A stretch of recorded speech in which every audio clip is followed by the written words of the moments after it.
ഏറ്റവും ഒടുവിൽ വരുന്ന വിവരങ്ങൾ, അതായത് ചില ദേശീയ മാധ്യമങ്ങൾ റിപ്പോർട്ട് ചെയ്യുന്നത് ഈ ഹ്യുണ്ടായി i20 വാഹനത്തിൻ്റെ ഉടമയും ഡൽഹി പോലീസ് കസ്റ്റഡിയിൽ എടുത്തിട്ടുണ്ട്. പക്ഷേ അയാളുടെ മറ്റു വിവരങ്ങൾ പുറത്തുവിട്ടിട്ടില്ല. ചോദ്യം ചെയ്യുന്നുണ്ട് അയാളെ. അതിൻ്റെ കൂടുതൽ വിവരങ്ങൾ ഒരുപക്ഷെ വൈകാതെ വരും എന്ന് കരുതാം. ഇപ്പോഴും അവിടെ ആഭ്യന്തരമന്ത്രി അമിത്ഷാ ഈ സ്ഫോടനമുണ്ടായ ആ പ്രദേശം സന്ദർശിച്ചു. ഉന്നത പോലീസ് ഉദ്യോഗസ്ഥർ അവിടെയുണ്ട്. അവിടെ CISFൻ്റെ നിയന്ത്രണത്തിലാണ് ആ പ്രദേശം ആകെ ഇപ്പോഴെന്ന് പറയാം. അവിടെയും ഫോറൻസിക് സയൻസ് ലാബിലെ FSL ഉന്നത ഉദ്യോഗസ്ഥർ തുടർച്ചയായി അവിടെ നിന്നുള്ള സാമ്പിളുകൾ ശേഖരിക്കുന്നുണ്ട്. അത് രാസപരിശോധനയ്ക്ക് വിധേയമാക്കുകയാണ്. അതാണ് ഒരു പക്ഷേ ഈ ഡൽഹി പോലീസും മറ്റ് അന്വേഷണ ഏജൻസികളും പ്രതീക്ഷിക്കുന്നത്. അതിൽ നിന്ന് നിർണായക വിവരങ്ങൾ കിട്ടുമെന്ന് തന്നെയാണ്. എന്തെങ്കിലും സ്ഫോടക വസ്തുക്കൾ ആ വാഹനത്തിൽ നിറച്ചിരുന്നോ, അതാണോ പൊട്ടിത്തെറിച്ചത്, ആണെങ്കിൽ അത് ഏത് സ്ഫോടക വസ്തു തുടങ്ങിയ കാര്യങ്ങൾ പരിശോധിക്കേണ്ടതുണ്ട്. ഇന്ന് രാവിലെ നമ്മൾ കേട്ടത് തന്നെ ഏതാണ്ട് 3000 കിലോ സ്ഫോടക വസ്തുക്കൾ ഫരീദാബാദിൽ സൂക്ഷിച്ച 2-3 സ്ഥലങ്ങളിലായി സൂക്ഷിച്ചതിൻ്റെ വിവരങ്ങളാണ്. ഡോക്ടർമാരടക്കം 7 പേരെയാണ് അതിൽ വിവിധ ഇടങ്ങളിൽ നിന്നായി അറസ്റ്റ് ചെയ്തത്, കശ്മീരിൽ നിന്നടക്കം അറസ്റ്റ് ചെയ്തിരിക്കുന്നത്. ആ സംഭവമായി ഈ ഇപ്പോഴത്തെ ഈ സ്ഫോടനത്തിന് എന്തെങ്കിലും ബന്ധമുണ്ടോ എന്നതടക്കം പരിശോധിക്കുന്നുണ്ട് എന്ന് ഡൽഹി പോലീസിനെ ഉദ്ധരിച്ച് ഈ മാധ്യമങ്ങൾ തന്നെ റിപ്പോർട്ട് ചെയ്യുന്നുണ്ട്, ദേശീയ മാധ്യമങ്ങൾ റിപ്പോർട്ട് ചെയ്യുന്നുണ്ട്. ഇപ്പോൾ ഈ അന്വേഷണത്തിൽ ഡൽഹി പോലീസിനെ കൂടാതെ CISF ഉണ്ട്, NIA ഉണ്ട്, അതുപോലെ ഉത്തർപ്രദേശിലെയും ജമ്മു കാശ്മീരിലെയും പോലീസിൻ്റെ സംഘങ്ങളും അവിടെ ഈ അന്വേഷണത്തിൽ പങ്കെടുക്കുന്നുണ്ട്. അപ്പോൾ ഇത് ഒരു 3-4 സംസ്ഥാനങ്ങൾ കേന്ദ്രീകരിച്ച് നടക്കാൻ പോകുന്ന അല്ലെങ്കിൽ നടക്കുന്ന അന്വേഷണം തന്നെയാണ്.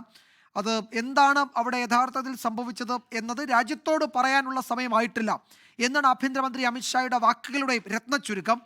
നാളെ ആഭ്യന്തര മന്ത്രാലയത്തിലെ ഉന്നത ഉദ്യോഗസ്ഥരുടെ യോഗം ചേരുന്നുണ്ട്. ഒരുപക്ഷെ ആ യോഗത്തോടെ അതിൽ കുറെ കൂടി വ്യക്തത വരും എന്ന പ്രതീക്ഷ. പക്ഷേ ഒരു സാധ്യതയും തള്ളുന്നില്ല എന്ന് ആഭ്യന്തരമന്ത്രി അമിത്ഷാ ചോദ്യങ്ങളോട് മറുപടി പറയുകയും ആമുഖമായി സംസാരിച്ചപ്പോൾ അത് സൂചിപ്പിക്കുകയും ചെയ്തിട്ടുണ്ട്. ഹരിയാന രജിസ്ട്രേഷൻ HR-26 എന്നെഴുതിയ ഒരു വാഹനമാണ് അത്. യഥാർത്ഥത്തിൽ അത്തരമൊരു നമ്പർ ഉള്ളതാണോ അതോ വ്യാജമാണോ എന്നറിയില്ല. പക്ഷേ ആ വാഹന ഉടമയെ കസ്റ്റഡിയിൽ എടുത്തിട്ടുണ്ട് എന്ന വിവരം കൂടി വരുന്നുണ്ട്. അത് പോലീസ് സ്ഥിരീകരിക്കുന്നില്ല, പക്ഷേ അത്തരം ചില വിവരങ്ങൾ വരുന്നുണ്ട്. 8 മരണം, അതാണ് ഏറ്റവും ഒടുവിൽ ആഭ്യന്തരമന്ത്രി തന്നെ സ്ഥിരീകരിച്ചത്. അതിൽ നിരവധി പേർക്ക് പരിക്കുണ്ട്, പലരുടെയും നില ഗുരുതരമാണ്. ചികിത്സയിൽ തുടരുന്നവരെ അവരുടെ ആരോഗ്യനിലയൊക്കെ സംബന്ധിച്ച് ആഭ്യന്തരമന്ത്രിയും വിവരങ്ങൾ ശേഖരിക്കുകയും ചെയ്തു. പ്രധാനമന്ത്രി നരേന്ദ്രമോദി അനുശോചന സന്ദേശം അദ്ദേഹത്തിൻ്റെ വന്നിട്ടുണ്ട്.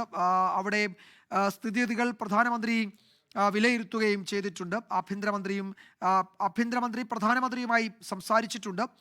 ഇതുവരെയുള്ള കാര്യങ്ങൾ പ്രധാനമന്ത്രിയെ അറിയിച്ചതായി ആഭ്യന്തരമന്ത്രി അമിത്ഷാ പറഞ്ഞു. ഇത് രാജ്യത്താകെ ഇപ്പോൾ ജാഗ്രത, അതാണ് ഏറ്റവും ഒടുവിൽ വരുന്ന മറ്റൊരു വിവരം. പ്രത്യേകിച്ച് ഉത്തരേന്ത്യൻ സംസ്ഥാനങ്ങളിൽ ജനങ്ങൾ കൂടുതൽ എത്തുന്ന സ്ഥലങ്ങളിൽ വലിയ പരിശോധന നടക്കുകയാണ്. റെയിൽവേ സ്റ്റേഷൻ, വിമാനത്താവളങ്ങൾ അടക്കം, മാർക്കറ്റുകൾ അടക്കം രാത്രി വൈകിയും വലിയ പരിശോധന നടക്കുന്നുണ്ട്. റോഡുകളിൽ പട്രോളിംഗ് ശക്തമാക്കാൻ പോലീസിന് നിർദ്ദേശം നൽകിയിട്ടുണ്ട് ആഭ്യന്തര മന്ത്രാലയം. അങ്ങനെ അവിടെ എന്തു നടന്നു എന്നതിൻ്റെ വ്യക്തത വരേണ്ട മണിക്കൂറുകളാണ്. അത് വൈകാതെ അത് സംഭവിക്കും, അതിൻ്റെ കൂടുതൽ വിവരങ്ങൾ വരും എന്ന് കരുതാം. ഡൽഹി ഏതാണ്ട് പൂർണ്ണമായും സുരക്ഷാ ഉദ്യോഗസ്ഥരുടെ, സുരക്ഷാ സേനയുടെ വലയത്തിലാണ്.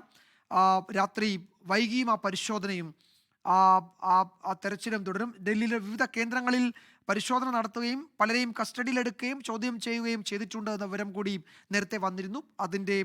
അതിൽ മറ്റു വിവരങ്ങൾ, എന്ത് സംഭവിച്ചു എന്നത് സംബന്ധിച്ച വിവരങ്ങളില്ല.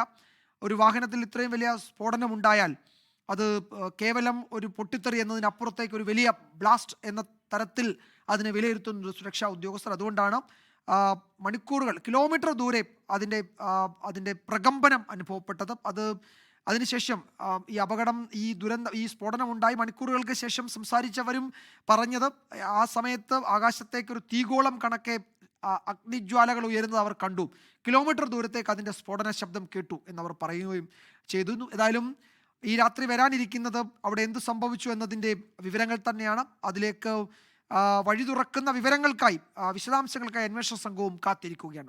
ലോകത്തെവിടെയായാലും ഏത് സമയത്തും 24 വാർത്തകളും ഓഗ്മെന്റഡ് റിയാലിറ്റി പാക്കേജുകളും എക്സ്പ്ലെയിനറുകളും വിശദമായി കാണാൻ ഞങ്ങളുടെ YouTube ചാനൽ നിങ്ങൾക്ക് സബ്സ്ക്രൈബ് ചെയ്യാം.